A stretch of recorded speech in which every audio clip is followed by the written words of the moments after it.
नमस्कार प्रिय भक्तों, आज मैं आपको कार्तिक माह में तुलसी महारानी जी की कथा सुनाने जा रही हूँ। तो आप सभी लोग बड़ी ही श्रद्धा और प्रसन्न चित्त मन से इस कथा को पूरा अवश्य सुनिएगा। हिंदू महीनों में कार्तिक माह का अत्यंत महत्व माना गया है। इस पूरे माह में स्नान, दान तथा अन्य धार्मिक कार्यों को करना शुभ माना गया है। कार्तिक स्नान के साथ तुलसी जी की पूजा करने का भी अत्यधिक महत्व है। इस माह में तुलसी जी का विवाह भी कराया जाता है। जिन्हें कन्या संतान नहीं होती, वह तुलसी जी का विवाह शालिग्राम जी से कराकर कन्यादान का सुख पाते हैं। कार्तिक माह में सभी औरतें तुलसी जी को जल से सींचा करती थी। एक बुढ़िया भी थी जो कार्तिक माह में तुलसी जी को सींचने जाती थी, और वह जाती तो तुलसी माता से कहती, हे तुलसी माता, सत्य की दाता, मैं तेरा बिरवा सींचती हूँ, मुझे बहू दे, पीले रंग की धोती दे, मीठा ग्रास दे, बैकुंठ में वास दे, अच्छी मौत दे, चंदन का काठ दे, अच्छा राज दे, खाने को दाल भात दे, और 11 एकादशी के दिन कृष्ण का कंधा दे। बुढ़िया माँ की यह बातें सुनकर तुलसी माता सूखने लगी। तुलसी माता को यूं सूखते देख भगवान ने पूछा कि हे तुलसी, तुम दिन प्रतिदिन सूखती क्यों जा रही हो? तुलसी माता ने कहा, बस मेरे मन की मत पूछो। भगवान ने कहा, मैं नहीं पूछूंगा तो और कौन पूछेगा?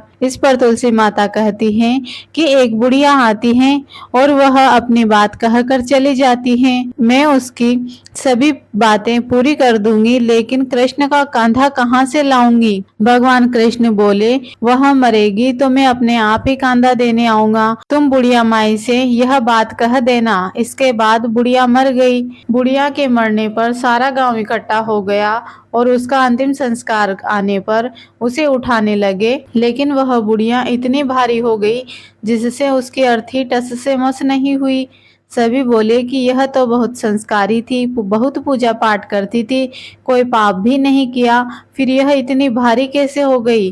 बूढ़े ब्राह्मण के वेश में भगवान आए और कहने लगे कि यह भीड़ कैसी है? तब गांव वाले बोले कि एक बुढ़िया मर गई है और वह इतनी पापिनी थी कि उसकी अर्थी टस से मस नहीं हो रही, बहुत भारी हो गई है। भगवान बोले कि मुझे इनके कान में कुछ कहने दो, फिर यह उठ जाएगी। भगवान बुढ़िया के पास गए और उसके कान में कहा कि माई, तू अपने मन की कर ले, पीताम्बर की धोती ले, मीठा ग्रास ले, वैकुंठ में वास ले, चटक की चाल ले, चंदन का काठ ले, झालर की झनकार ले, दाल भात को जी, और कृष्ण का कांधा ले। भगवान की सारी बात सुनकर बुढ़िया हल्की हो गई।